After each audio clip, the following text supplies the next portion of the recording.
Hello and welcome to my YouTube channel English Literature with Urdu Translation and Explanation.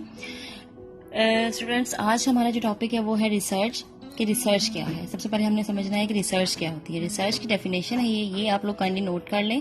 Research is a formal systematic application of scientific method to the study of problems.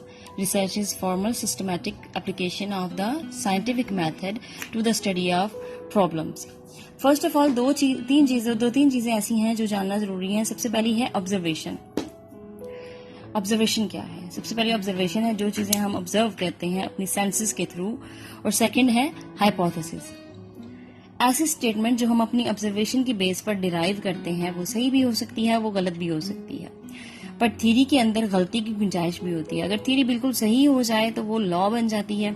For instance Darwin की evolution की theory के काफी evidence मिलते हैं, पर वो law नहीं बन सकती क्योंकि वो थ्योरी हर चीज को एक्सप्लेन नहीं करती। इसमें कहीं ना कहीं कोई कमी रह जाती है। जैसे हम कुछ पौधे धूप में उगाते हैं तो हम ऑब्जर्व करते हैं कि वो धूप की वजह से सही ग्रो कर रहे हैं, फिर इसकी थ्योरी देंगे।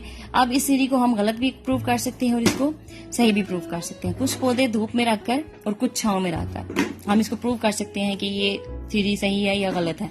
इसी तरह मेजोरिटी वाली चीजें जो होती हैं वो मोस्ट ऑफ द टाइम क्या होता है, मेजोरिटी वाली चीजें वो थ्योरी बन जाती हैं।